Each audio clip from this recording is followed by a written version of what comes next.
Good morning, welcome to Morning Outlook. This is Kim speaking on Tuesday the 17th of September. So what we've got in store for today, well, news-wise, let's just run through that. We've already seen the Aussie news out, which I'll come on to in a moment. Eurozone, we've just got the German ZEW economic sentiment out at 10 o'clock. Now that could give a little kicker to the euro at the moment, but we'll see. At 1:30, we've got manufacturing sales in Canada, so not massive news events. We've got those coming tomorrow onwards. So let's have a look at the technicals then. Technically, the euro bearish pivot swings sitting in here. It looks like we could see a continuation to the downside of this. As I've said last week on the Friday, I was quite astonished by the amount of rally, but there we are. It was a dead cat bounce by the looks of things, as they refer to, where the bounce is back up and then off it goes again. It does look like we could be heading back down sub 110, easy enough, because we're already there. Sub 1, right the way down to these lows maybe, and beyond. Okay, looking at the 4-hourly picture here at the moment, so it's just had a bear flag that is broken the lows of just maybe an opportunity post 8 o'clock to sell into a retrace. It's not quite got into its daily pivot. It's a bit of a shame it didn't pull in back to its daily pivot so as a sell point. There's some key moving averages above may have helped, but for now it's sold. We'll see what it does, but would initially look maybe at the lows from the body lows there. It's just through its S1, so we'll see how it goes there, but the S1 is obviously a more statistically better target. Not much else to say about the euro there. The pound is in my book still a bit of a mixed bag. It's going a little bit with the euro at the moment. It's been stronger more recently. I was looking at the order book this morning on the pound, and this is the order book here. Whoops, it's just used my drawing tool just to, there we go. Use the drawing tool if I can. That's it.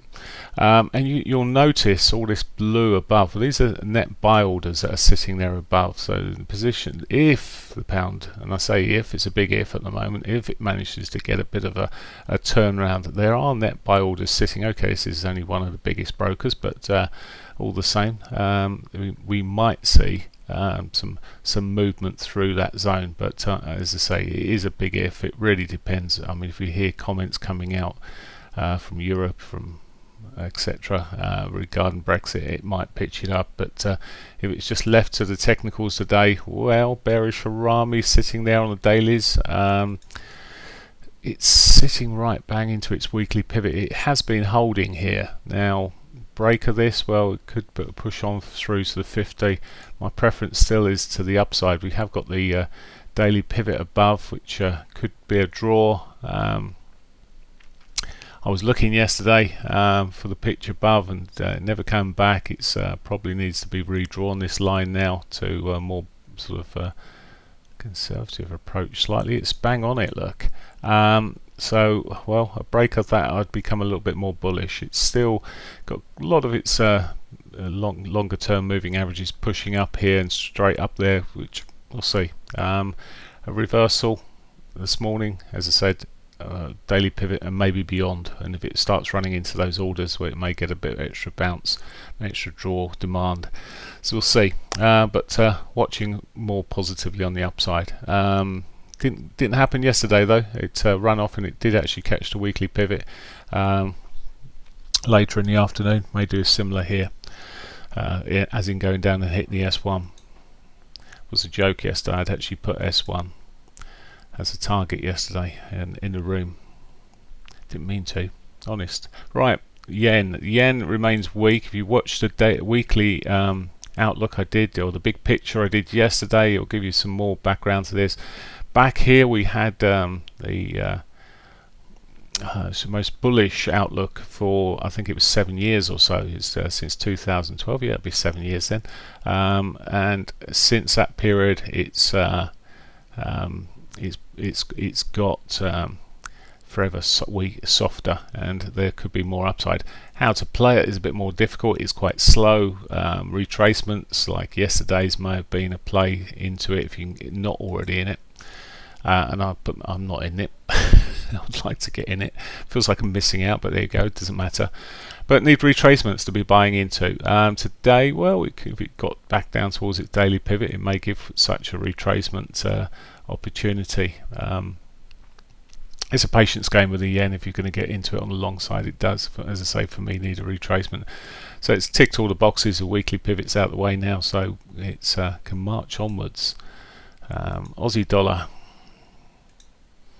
So the Aussie dollar finally, as I said in the big picture yesterday, it looks weak. Well, it's rolled over on the minutes this morning. It's had the monetary policy minutes out from last week, or the week before last week, whenever it was. It seems a long time ago now. It must have been a week before.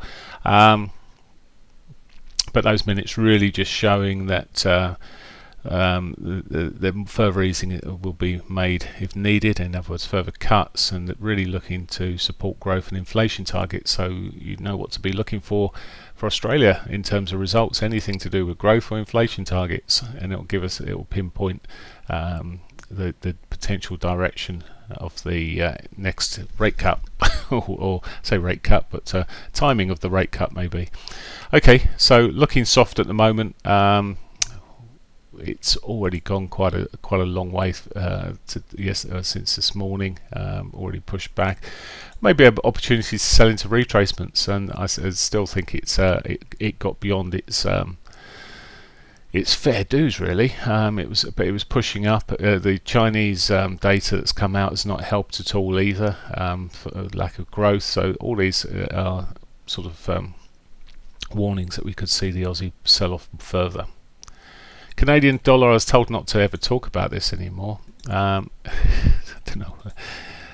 He's advised that we don't cover this too much. Well, disappointing as ever, it is pushing upwards when you think, well, the price of oil is holding up. You'd have thought this might have benefited more from it, but it's not against the US dollar, but it is against the other pairings. Some of the other pairings, the Aussie sold off anyway, but it wasn't doing too bad yesterday against the Aussie. They're selling off.